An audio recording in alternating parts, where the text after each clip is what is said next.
بالعالمین والصلاة والسلام على سید الانبیاء والمرسلین اما بعد فاعوذ باللہ من الشیطان الرجیم بسم اللہ الرحمن الرحیم رب اشرح لی صدری ویسر لی امری واحلل عقدۃ من لسانی یفقهوا قولی سبحانک لا علم لنا الا ما علمتنا انک انت العلیم الحکیم۔ وَإِذْ اور جب قال کہا، وَإِذْ اور جب قال کہا ابراہیم نے، ربی اے میرے رب، اجعل بنا، ھذا بلدن اس شہر کو، آمناً امن والا۔ تو وَإِذْ قَالَ جب کہا ابراہیم نے، ربی اے میرے رب، اجعل بنا ھذا بلدن اس شہر کو، آمناً امن والا، وارزق اور رزق دے، اہلہ اس کے اہل کو، اس کے رہنے والوں کو، من الثمرات پھلوں میں سے، تو جو اس کے رہنے والے ہیں اس کو پھلوں میں سے رزق دے۔ کن کو؟ من ان کو، آمن جو ایمان لائے، منہم ان میں سے، باللہ اللہ پر،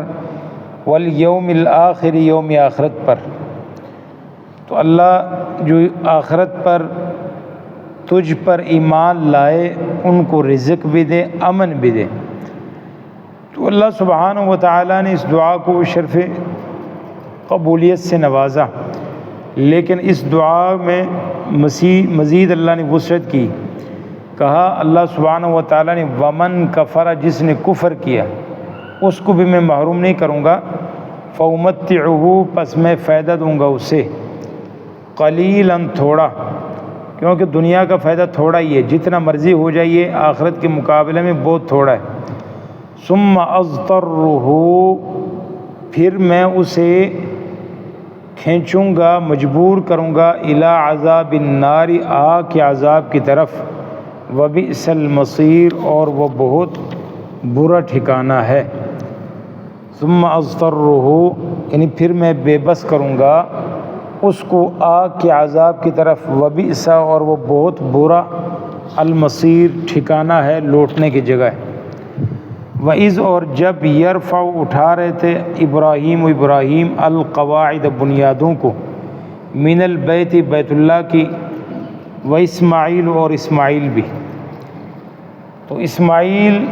علیہ السلام اور ابراہیم علیہ السلام باپ بیٹے بیت اللہ کی بنیادوں کو اٹھا رہے تھے، ساتھ ساتھ کام کر رہے تھے اور ساتھ ساتھ دعا کر رہے تھے، ربنا اے ہمارے رب، تقبل منا قبول فرما ہم سے، قبول کر ہم سے، انک بے شک تو، انت تو ہی، السمیع خوب سننے والا، العلیم جاننے والا ہے، العلیم جاننے والا ہے۔ وَإِذْ قَالَ إِبْرَاهِيمُ رَبِّ اجْعَلْ هَذَا بَلَدًا آمِنًا، تو شہر مکہ اور مومنین مکہ کے لیے دعائے خلیل کے دو حصے ہیں۔ ابراہیم علیہ السلام کے دعا کے دو حصے ہیں، اہل مکہ کے لیے اور شہر مکہ کے لیے، مومنین مکہ اور شہر مکہ کے لیے دو حصے۔ پہلا حصہ یہ ہے، رب اجعل ھذا بلدا آمنا، اللہ اس شہر کو امن والا بنا، اور دوسری چیز یہ ہے اللہ ان کو پھلوں میں سے رزق دے، پھلوں کی فراوانی۔ تو مکہ جس علاقہ میں واقع ہے وہاں نہ تو امن تھا نہ ہی کوئی ذریعہ معاش، تو علاقہ میں جو ہے نا وہ امن اور شانتی کا فقدان تھا، اسی لیے اللہ سبحانہ و تعالیٰ فرماتے ہیں اس کی دلیل یہ ہے کہ وہاں پہلے امن بھی نہیں تھا اور وہاں کچھ بھی نہیں تھا۔ اولم یروا انا جعلنا حرما آمنا ویتخطف الناس من حولہم، کیا انہوں نے دیکھا نہیں ہم نے ایک پرامن حرم بنا دیا جبکہ ان کے ارد گرد جو لوگ تھے وہ چک لیے جاتے تھے۔ تو علاقے میں زراعت کا فقدان کا تذکرہ خود ابراہیم علیہ السلام نے ذکر فرمایا، یعنی اس میں امن کا فقدان ہے اور زراعت کا فقدان ابراہیم علیہ السلام نے خود دعا میں کہا ربنا انی اسکنت من ذریتی، اللہ میں نے اپنے اولاد کو وہاں بسایا ہے جہاں جو نا غیر ذی زرع عند بیتک المحرم، جہاں کوئی زراعت والا کام نہیں ہے، کوئی کچھ نہیں ہے، تو ابراہیم علیہ السلام نے ان کو وہاں بسایا۔ تو یہ علاقہ آج بھی زرخیزی اور زراعت سے محروم ہے، لیکن ابراہیم علیہ السلام کی دعا بارگاہ الہی میں قبول ہوئی، اسی لیے یہ چیز نہیں دیکھی جاتی یہاں تو کوئی پھل ہی نہیں ہوتا ہے جی، یہاں تو کیا بنے گا جی، یہ کون سے ابراہیم علیہ السلام دعا کر رہے ہیں جی، کیا بنے گا، کوئی سمجھ نہیں آ رہی۔ تو یہ تو چلو ابراہیم علیہ السلام ہے، تو یہ جو جہاں مامو کنجن مدرسہ ہے وہاں جو نا وہ صوفی صاحب ہوا کرتے تھے، صوفی عبداللہ رحمۃ اللہ علیہ۔ تو صوفی صاحب نے جو ہے نا وہ ایک دفعہ طالب علم بہت دور سے آتے تھے، گرمیوں میں آپ کو پتہ ہے کتنی مشکل ہے اتنے دور سے چل کے آنا، اور مدرسے میں تو بچوں کو جمع کیا اور جمع کر کہا کہ بھائی تم نے سوال نہیں کرنا کہ یہ کیسے دعا کی ہے اور جو ہے نا کیا بنے گا کیسے کرے گا، بس بچوں کو اکٹھا کر کے دعا کہ اللہ یہ بچے نا بہت دور سے آتے ہیں، ادھر سے اتر کے ٹانگے بھی نہیں ملتے، کسی کا کرایہ بھی نہیں، ادھر سے اتنے دور سے آتے ہیں، اللہ مدرسے کی باہر سے کوئی جو ہے نا وہ اترنے کا کوئی بندوبست فرما۔ تو بچوں کو تب سمجھ نہیں آئی کہ یہ کون سی دعا ہے، لیکن بعد میں صوفی صاحب کی دعا کو اللہ نے قبول کیا اور باہر سے ہی ریلوے کی پٹری گزری۔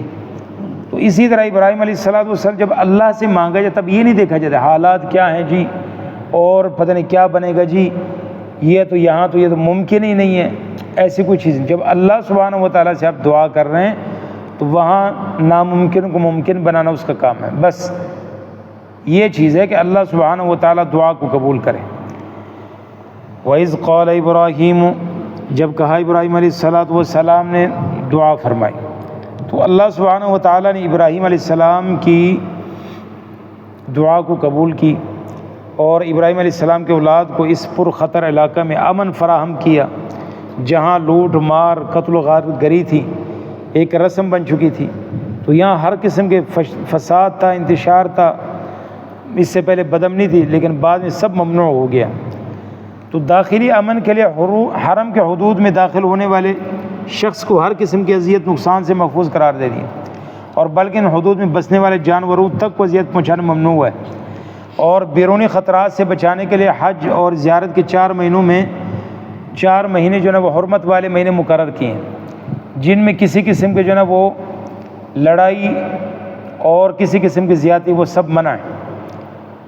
وَإِذْ قَالَ إِبْرَاهِيمُ، جب کہا ابراہیم علیہ السلام نے رب اے میرے رب اجعل بنا هذا بلدن، اس شہر کو آمنا امن والا۔ رزق بھی اللہ سبحانہ و تعالیٰ کی بہت بڑی دولت ہے، لیکن جب امن ہی نہ ہو تو رزق بھی کسی کام کی نہیں ہوتی۔ بھئی آپ پیسہ بہت کماتے ہیں، آپ ماشاءاللہ پیسہ کی کمی کوئی نہیں ہے، لیکن آپ کے گھر میں امن کوئی نہیں ہے، ہر وقت لڑائی رہتی ہے اور سکون کوئی نہیں، تو وہ پیسہ کچھ بھی نہیں کرتا۔ تو اسی طرح اسی لیے امن سب سے بڑی نعمت ہے، جہاں امن ہے تو وہاں رزق بھی تھوڑا بھی جو ہے نا وہ بہت اچھا ہے، اور جہاں امن نہیں ہے تو وہاں جان کسی ٹائم بھی جا سکتی ہے۔ تو اسی لیے رزق کو ابراہیم علیہ السلام نے قرآن مجید نے رزق سے پہلے امن کا ذکر کیا ہے کہ اللہ سبحانہ و تعالیٰ سے پہلی چیز کیا مانگنی چاہیے؟ امن، اور پھر اس کے بعد ذکر۔ تو اللہ سبحانہ و تعالیٰ اس ملک کو بھی اور تمام مسلمانوں کے جو ممالک کو امن کا گہوارہ بنائے، دشمنوں کی شر سے محفوظ فرمائے۔ رب اجعل ھذا بلدا آمنا، اللہ اس شہر کو امن والا بنا، وارزق اہلہ، اور رزق دے اس کے رہنے والوں کو من الثمرات، پھلوں میں سے، یعنی دوسرا رزق تو کھاتے ہی ہیں، مطلب جو چیز یہاں دستیاب ہی نہیں ہے، موجود نہیں ہے، اللہ ان کو وہ رزق دے۔ تو آج بھی آپ دیکھتے ہیں جب مکہ میں جاتے ہیں، جو جانے والے جاتے ہیں ان کو معلوم ہے کہ جو چیز زراعت والے ملکوں میں بھی نہیں ملتی وہ وہاں ملتی ہے۔ کیا؟ یہ دعا کی برکات ہوتی ہیں، دعا کی برکات۔ من آمن منہم، ابراہیم علیہ السلام نے دعا صرف اہل ایمان کے لیے کی، اللہ اہل ایمان کو دینا ہے، جو اللہ پر یوم آخرت پر ایمان لائے۔ تو ابراہیم علیہ السلام کے جواب میں اللہ نے فرمایا نہیں، ومن کفر، اس مکہ شہر کے اندر ایمان والا ہو، غیر ایمان والا جو بھی ہوگا، اور دنیا کے اندر بھی فَأُمَتِّعُهُ میں اسے فائدہ دوں گا قلیلاً تھوڑا سا، بلکہ میں اس کو زیادہ دوں گا۔ کفر کرنے والوں کو دنیا میں زیادہ ملے گا۔ یہ دنیا کا زیادہ مل جانا یہ اللہ کی محبت کی دلیل نہیں ہے، یہ تو مشرکین مکہ کہا کرتے تھے نعوذ باللہ، وہی دیکھو نا اللہ ہم سے محبت کرتا ہے تو ہمیں مال زیادہ دیا ہوا ہے۔ یہ مال کا مل جانا یہ محبت کی دلیل نہیں ہے، ہاں دین کا مل جانا، دین یہ اللہ سبحانہ و تعالیٰ کی محبت کی دلیل ہے۔ ومن کفر جو کفر کرے فَأُمَتِّعُهُ میں اسے فائدہ دوں گا قلیلاً تھوڑا، ثم پھر اضطر مجبور کروں گا اسے الی عذاب النار آگ کے عذاب کی طرف، وبئس المصیر اور وہ بہت برا ٹھکانہ ہے، بہت بری جگہ ہے، اور لوٹنے کی جگہ بہت بری ہے، بہت بری، بندہ سوچ بھی نہیں سکتا کہ اس جگہ کے بارے میں۔ ابراہیم علیہ السلام کی ایک اور دعا کا ذکر ہو رہا ہے، وَإِذْ يَرْفَعُ جب ابراہیم علیہ السلام اٹھا رہے تھے القواعد بنیادوں کو من البیت بیت اللہ کی، و اسماعیل اور اسماعیل، دیکھو اس دور میں ابراہیم تھا اور اسماعیل تھا، یہ دو ہی تھے، مستری تھے، باپ مستری ہے، بیٹا جو نا مزدور بنا ہوا ہے، بیت اللہ کی تعمیر کر رہے ہیں، اللہ سبحانہ و تعالیٰ کے گھر کی صفائی بھی کر رہے ہیں، وہ جو نا وہ مزدور اور مستری بھی بنے ہوئے ہیں، کسی کو پتہ ہی نہیں ہے، وہاں کوئی جو نا آس پاس کوئی ہے ہی نہیں ہے۔ اس لیے ابن تیمیہ رحمۃ اللہ علیہ فرماتے جب پوچھا گیا نا کہ یہ اللہ نے یہ بالکل بے آبان جگہ میں ریتلے علاقہ میں اللہ نے کیوں یہ حرم بنایا ہے، کوئی سبز اور خوش جگہ جو ہے نا اس طرح خوبصورت علاقہ میں اللہ کوئی حرم بناتا بڑا جو نا وہ نظارہ ہوتا، تو ابن تیمیہ رحمۃ اللہ فرماتے ہیں اس لیے تاکہ لوگوں کا دل ان نظاروں کی طرف نہ جائے بلکہ اس گھر کی طرف، اور جو گھر والا ہے اس کے ساتھ اس کا لوگوں کا دل جوڑے، اللہ نے اسی لیے بیابان جگہ پہ جو ہے اللہ نے بیت اللہ کو حرم کو بنایا ہے۔ اب وہ بھی جیسے جو ہے وہ آبادی ہو گئی ہے، جیسے وہاں سہولیات ہو گئے، اب وہ چیز بھی ختم ہو گئی، اور اوپر سے موبائل آ گیا، طواف کرتے ہوئے جی، نماز پڑھتے ہوئے جی، بیت اللہ میں جو ہے داخل ہوتے ہوئے جی، رکوع کرتے ہوئے جی، دعا کرتے ہوئے، روزہ رسول پہ حاضری ہوتے ہوئے۔ تو دیکھو ابراہیم علیہ السلام کا ذکر، اسماعیل کا ذکر اللہ نے ہمیں بتایا، اور ساتھ ساتھ کیا کر رہے ہیں، نیک عمل بھی کر رہے ہیں، اور ساتھ ساتھ اللہ سے دعا بھی کر رہے ہیں، ربنا تقبل منا، اللہ جتنے ہم محنت کر رہے ہیں، خون پسینہ بہا رہے ہیں، محنت کر رہے ہیں، مزدوری میں اتنے گرمی میں مزدوری کر رہے ہیں، اللہ اس کا مل تو تبھی پڑنا ہے جب تو قبول کرے، اللہ قبول فرما، ربنا اے ہمارا تقبل منا قبول فرما، تقبل قبول کر، کیا مطلب ہے؟ مطلب یہ ہے کہ اللہ جس طرح حق ہے اس طرح تو ہم سے ہو نہیں سکتا، بس ہم سے قبول فرما، جیسے بھی ٹوٹی پھوٹی ہو رہی ہے۔ تو جہاں ابراہیم اور اسماعیل جیسے نبی اپنے نیکیوں کو حقیر سمجھ رہے ہیں، وہاں ہم جیسے تھوڑے سے نماز پڑھ کے، تھوڑے سے نیک اعمال کر کے، اور تھوڑے سے کوئی اذکار کر، تھوڑے سے کچھ کر کے نا، وہ سمجھتا ہے بس مجھ سے بڑا ولی کوئی نہیں، اور مجھ سے بڑا دنیا میں جو ہے نا وہ نیک کوئی نہیں ہے، تو لہٰذا مجھے کسی چیز کی ضرورت نہیں ہے، نہ درس کی، نہ تدریس کی، نہ سیکھنے کی، میں تو بھائی ہر فن مولا ہوں۔ نہیں، انسان جو ہے نا بہت کمزور ہے۔ دیکھو نا سیدنا صدیق اکبر ہیں، کتنے بڑے افضل البشر ہیں، مطلب ہے نبی ان کے بعد سب سے افضل، لیکن اس کے باوجود ایمان جب گھر جاتا ہے گھٹتا ہے، تبدیلی آتی ہے۔ یہ اسی طرح ہے، مسجد میں آپ بیٹھیں آپ کا ایمان اور ہوگا، باہر جا کے آپ بیٹھیں آپ کا ایمان اور ہوگا۔ اسی طرح جو مسجد کا بیٹھنے کا جو ہے نا وہ آپ کوئی سادہ سی بات سنتے ہیں اس کا دل کا اثر اور ہوگا۔ اس موبائل پہ آپ قرآن کی آیت بہت اچھی تفسیر بھی آپ کو بعض اوقات پڑھنے کو ملتی ہے، لیکن اس کا وہ اثر نہیں ہوتا جو ایک مسجد میں ایک سادہ سی بات سے اثر ہوتا ہے۔ تو یہ صحبت ہے، یہ مسجد کی جو ہے نا اس کی اپنی اثر ہوتی ہے۔ تو اسی لیے اللہ کے بندو جب نیک عمل کرو، صرف نیک عمل کافی نہیں ہے بھائی، جب آپ نیک عمل کرتے ہیں، کوئی بھی کام کرتے ہیں، جب آپ اس کی مزدوری نہیں ملتی، تنخواہ ہی نہیں ملتی، اس کا مول تو پڑا نہیں، آپ کا کام تو ضائع ہو گیا۔ تو اسی لیے اللہ سے دعا ہی کرنی چاہیے، ربنا جو بھی آپ نیک عمل کریں، وہ نماز ہو، وہ آپ نے جو بھی کام کیا ہو، ربنا اے ہمارا تقبل منا، ہم سے قبول فرما، تیری عبادت کا حق ہم ادا نہیں کر سکتے، جس طرح تو چاہتا ہے اللہ اس طرح ہم عبادت ہم کر نہیں سکتے، تو اللہ جتنا ٹوٹی پھوٹی ہم کرنے اللہ قبول فرما، انک بے شک انت تو السمیع، خوب سننے والا ہے،